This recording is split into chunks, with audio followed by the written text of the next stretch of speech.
እንበርብር እባላለሁ። የጎጃም ሰሜን ወረዳ ሲቪልና ቤተሰብ መዝገባ ቡድን መሪ ነኝ።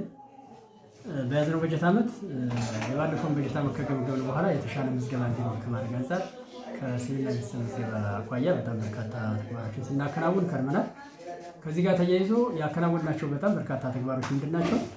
አንደኛ ያው አብይና ቴክኒክ ኮሚቴው አለ። እሱን ኮሚቴ የማደራጀት አፈጻጸም እንዲገመገም የማድረግ የመከታተል ስራ እንዲሰራ ከማድረግ አንጻር ሰፊ ስራ ሰርተናል። ከዚያ ጋር ተያይዞ በጽሕፈት ቤት ደረጃ ያለው የማኔጅመንት አካላትን ስምሪት በመስጠት ስምሪቱ በውጤታማነት እንዲፈጸም ከማድረግ አንጻር ምዝገባዎችን በየሰጠናቸው ቀጠሮዎች እንዲካሄዱ ከማድረግ አንጻር ምዝገባው ደግሞ በተሻለ ሁኔታ እንዲመጣ ከማድረግ አንጻር በጣም ጥሩ ተግባራትን ስናከናውን ከርመናል ማለት ነው። የባለፈው ዓመት አፈጻጸማችን ዝቅተኛ በመሆኑ በዚህ በጀት ዓመት የተሻለ አፈጻጸም የታየበት ሁኔታ እንዳለ ለመገምገም ሞክረናል። በዚህ አጋጣሚ እንደው እዚህ ጋር ለማለት የፈለኩት ነገር ምንድነው? በዚህ በጀት ዓመት ዘንድሮ አጠቃላይ የተመዘገቡ ኩነቶች 7713 ኩነቶች ተመዝግበዋል። በወረዳችን ይከሰታሉ ተብሎ የታሰቡት ኩነቶች እና በዞን ደረጃ እቅድ የተሰጠን 11800 አካባቢ ነው። ከዚህ ውስጥ 7713ቱ ያው ኩነቶች በተለያዩ ኩነቶች መመዝገብ ችለዋል ማለት ነው።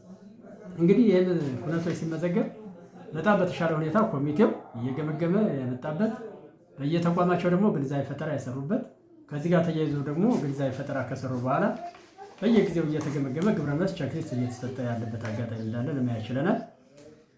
ከዚህ አኳያ እንግዲህ በተቋማቸው ለበርካታ አካላት ግንዛቤ ተፈጥሯል። ለሲቪልና በየጊዜው ሪፖርት መግለጽ ተችሏል።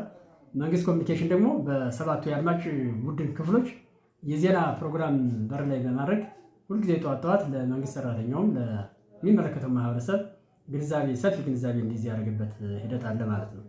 እንግዲህ የተሻለ የመዘገቡትን ቀበሌዎች በየጊዜው እየተከታተል ከእቅዳቸው 100% እና ከዚያ በላይ እየፈጸሙትን ከወራዊ ምዝገባቸው የተሞክሮ ቅመራ እያካሄድንባቸው ሌሎች ቀበሌዎች እንዲማሩ ከማድረግ አንጻር በጣም በርካታ ስራ ሰርተናል። በበጀት ዓመቱ እንግዲህ የተሻለ አፈጻጸም ያላቸውንም የወረዳ አስተዳዳሪውን ባለበት ኮር አመራሩን ባለበት በተጨማሪ አፈጻጸሙ ሻል ያሉትን የማበረታቻ ስራ ሰጥተናል።